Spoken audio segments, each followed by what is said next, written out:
You're listening to the Otis Jiry channel.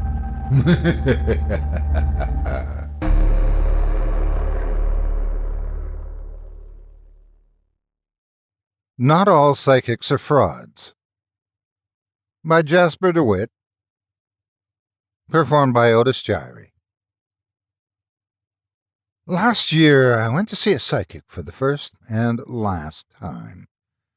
It might have been the worst way to spend my money I've ever encountered. Now, I know exactly what you're thinking. Psychics are frauds. They just tell you what you want to hear and then bleed you for money. What do you expect? You probably think I got some bullshit cold reading disguised as the whisperings of fate, only to be told that my aura was irrevocably unclean, and that for just one small payment of $1,000, it could be completely cured. After all, that's what con artists do, right? Well, that's just the thing. This wasn't a waste of money because the psychic was a fraud. This was a waste of money because, well, just listen and you'll understand. The whole thing started when I was walking back from the subway after work. Due to a rather unpleasant financial necessity, my apartment building is about a 2-mile walk from the station, and I don't have a car, so walking home takes between 40 minutes and an hour most of the time. To me, this is usually an annoyance because it takes away time that I could be curled up in my apartment with a good book and a glass of wine. But on the bright side, my neighborhood is actually very pretty and quaint, so at least the walk is nice to look at. All the same, normally, I don't pay much attention to shops or restaurants on the way. They just sort of blend in to the scenery. But that day was different, because that day I noticed the rundown old psychic shop with a cheap neon light shaped like an eye over its door for maybe the first time ever, and I'm sorry to say I decided to go in. What's doubly infuriating is that I'm not really sure why I noticed the place at all, let alone entered it. Maybe it was because it had been an unusually slow day at work, so my mind didn't have as much to be preoccupied about, or maybe it was because the weather was so nice. Or, more likely, it was just the fact that the shop's owner had decided to put out a big fat sign advertising 50% off palm and tarot card readings. Whatever the reason, I made one of the worst decisions of my life and stepped over the threshold. The shop's bell dinged in a dull, tuneless way as soon as I was inside, and even though the shop was up a flight of stairs, the rank smell of incense mixed with old fast food was still strong enough to hit my nose. I very nearly turned around and walked out right then. However, as I was in the act of leaving, a squat, sour-looking, middle-aged woman of indecipherable ethnicity came waddling down the raggedy carpet stairs. As soon as she saw me, her face split into a poor attempt at a welcoming smile, whose insincerity was only compounded by the multiple gold teeth that dotted it. "Hello, sweetie," she cooed in a faux soothing voice that made my eyes roll out of my skull. "Can I help you?" I began as I mentally winced at how awkward this whole thing was. Well, I saw the sign outside.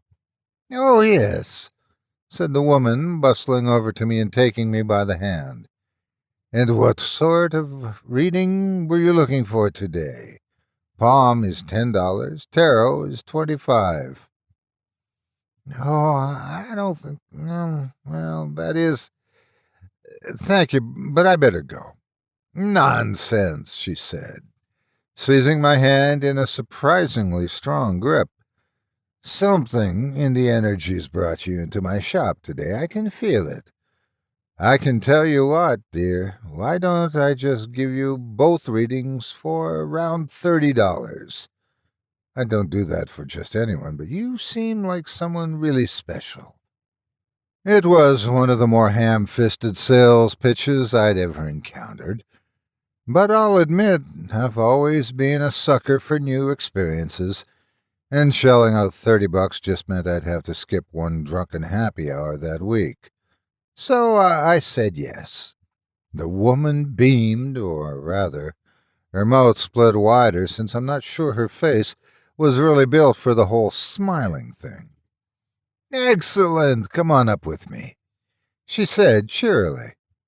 And with that, I found myself being hurried up the stairs into the foul-smelling shop.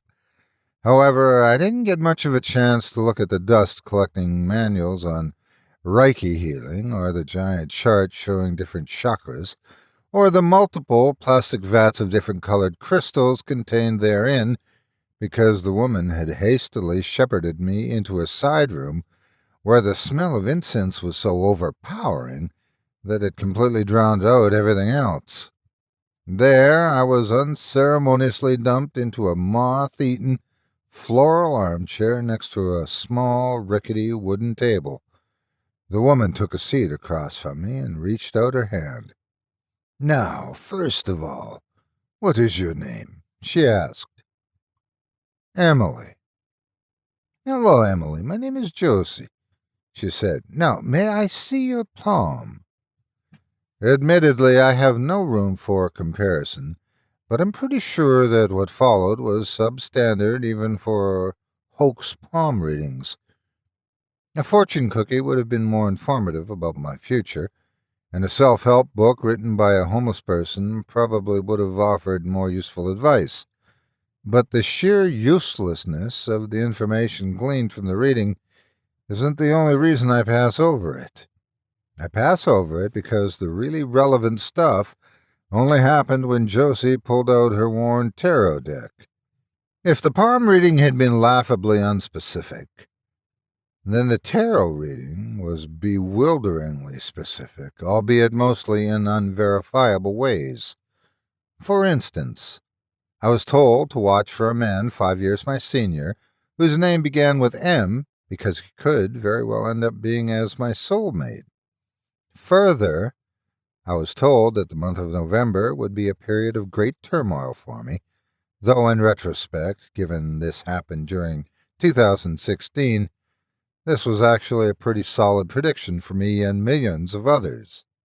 And then there was the weirdest prediction of all, which emerged when Josie flipped over the 10 of Swords midway through the reading, and from which this whole story begins. When the card appeared, Josie grabbed my arm and stared deeply into my eyes.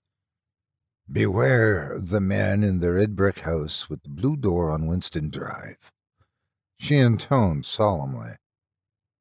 I'd be lying if I said I wasn't a little creeped out by this sudden change in her aspect, not least of all because she held my gaze for a good 10 seconds after she said it without blinking. Then, as if nothing had happened, she flipped up more cards and kept going with her mix of vague mumbo-jumbo and oddly specific yet still unfalsifiable predictions. Once she finished with an all-too-convenient assurance that my life would have many great changes in just a short time, I expected her to try to upsell me on something else. After all, I'd heard stories from friends who'd seen psychics about how they would use things like palm and tarot readings as an excuse to try to sell you even more pointless bullshit. But to my surprise, nothing like that happened. Instead, Josie simply stood up and asked if I'd be paying by cash or credit card. I said credit card, and she asked if she could have my driver's license along with the card because it was a store policy to check IDs whenever credit purchases were made. I dutifully handed over my card and my license, and after checking over both, she swiped my card, handed me my receipt, and thanked me for coming in, adding that, of course, I should feel free to contact her and return any time I liked. To be honest, I'd be lying if I didn't say I found the whole thing disappointing. Now, you're probably wondering at this point why this awkward but otherwise completely forgettable experience is something I regret so much. I admit it doesn't sound like much, but just wait.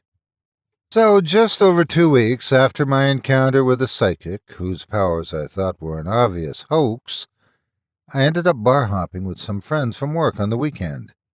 And as it happens, all of us lived around the same suburb, so logically we started there. Given how much we drank and how little of that was water, it was probably surprising that I remember the evening at all. But some things even a totally drunken mind apparently can't forget. Anyway, around 4 a.m., we finally decided to go home. And because the last bar we had visited was about a half hour's walking distance from my building, I decided to just make the trek rather than spring for an Uber or a Lyft. In retrospect, this was a horrible idea. But given that I was very drunk, that my neighborhood had a reputation for safety, and that the night was at just that perfect temperature you get midway between summer and fall, I like to think it was at least understandable. And perhaps I'd have gotten out of it unscathed had it not been for the particular route that Google Maps told me to take when getting home. You can probably guess where that route went, and you're right. 10 minutes or so after I had started walking, I was instructed by my phone, in the chipper, uncanny valley-esque tones of my GPS, to turn right on Winston Drive. Now, as I've said, the experience with Josie, the shitty psychic, was entirely forgettable, so normally I would have just done that, forgotten it. But somehow, in that oppressive pre-dawn darkness, with a cool pre-autumn breeze blowing around my ankles, the eerie remembrance of her staring into my eyes and telling me to beware the man in the red brick house with the blue door on Winston Drive came flooding back. If I'd been even slightly soberer, that memory would have spooked me. But with vodka, Red Bull, number umpteen rushing through my veins, I just thought it was hilarious. The bitch had bilked me out of $30 after all. Screw her. Here I was on the very street she had mentioned, and damn it, I was going to prove conclusively that one of her predictions had been a joke. And then I'd leave a Yelp review to prove it. God, drunk me is stupid. Nevertheless, in that moment, it seemed like the best idea ever. All I had to do was find a red brick house with a blue door and survive the encounter, and the proof would be right there, plain as ink. So, with all the purpose that a drunk white girl can muster, I turned down Winston Drive and started walking straight down it. Or at least it felt straight. I'm pretty sure, in retrospect, it was sinusoidal. Anyway, I know you're probably thinking that even given that I'd found Winston Drive, Josie's clue wasn't particularly helpful. After all, red brick houses with blue doors aren't exactly rare architectural wonders. And you'd be right, except that somehow, when it came to this section of Winston Drive, they actually were. Oh, sure, most of the houses were red brick, but I guess most of the inhabitants of Winston Drive must have been too aware of how the colors would clash to paint their doors blue. White? Sure. Black? You bet. Gray? No doubt. But blue was nowhere to be seen. That is, until I got within just a few blocks of where Google Maps was telling me to turn again, and there it was, a quaint-looking little 2-story red brick house with a door painted a color that even in the dim light of the street lamps I could tell was a vivid shade of blue. By this point the alcohol had started to wear off slightly, so I'm glad to say I didn't waltz up and ring the doorbell like an idiot, as I'd considered doing a few blocks and about 200 weaving steps back. And no, I didn't avoid this out of some sense of consideration for sleeping residents, because, and this should have been my first sign that something was wrong, the lights in the house were still on despite it being past 4 in the morning. In fact, even still being about 80% more drunk than I should have been, The sight of those lights still winking out of the windows in an entire blacked-out street, combined with the now much more urgent-seeming warning from Josie the Bad Psychic, suddenly made me very wary. In fact, while the wind had picked up, and the night had begun to turn more chilly than pleasant as a result, I'm pretty sure the shudder that ran down my spine looking up at that house had nothing to do with the weather. I was about to turn away and walk much more quickly away from the place when a sudden flurry of movement in one of the basement windows caught my eye. It was only a shadow, but to my eyes it had looked, somehow, like someone's hand clawing at the glass from the inside. Now, both genuinely creeped out and transfixed, I stared at the house for a good 10 seconds, waiting to see if something else would happen. It only took 8 for the thing to happen. With an audible smack, the unmistakable outline of a woman's body emerged from behind the wall at the left side of the window and began clawing at it, trying desperately to get it to move. The light was behind the woman, and I was standing a good 20 or so feet away, but what I could make out of her features was that at a distance it was bone-chilling. The most horrible, pleading expression of raw animal terror had twisted her face, and her eyes bulged like a deer when it's trapped in the jaws of a wolf. For just a few seconds, she kept scratching and clawing at the window, trying to tear it upwards with the effort that I sensed was probably breaking her fingernails. Then she saw me, and when she saw me, she screamed. Not that I could hear it, but the shape her mouth made forbade any other interpretation. And as she screamed, my brain, now suddenly feeling as stone-cold sober as if I'd drunk an entire tank of coffee, registered that she was mouthing a word. Help! But she wasn't able to get out many repetitions of the word before a huge, muscled hand appeared from the other side of the window and yanked her backwards from it by the hair.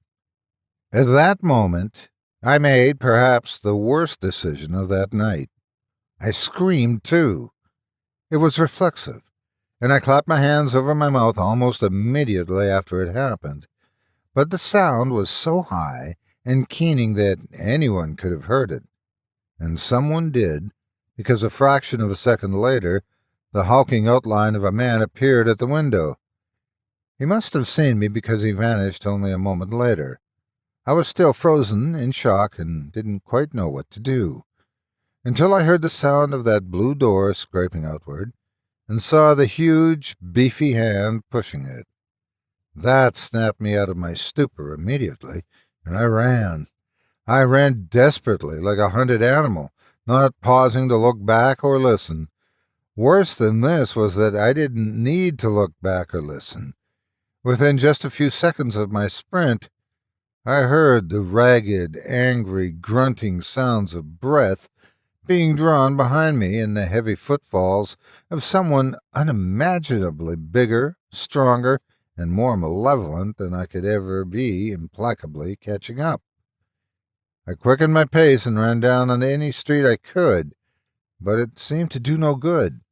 Slowly but surely, those feet seemed only to get desperately closer.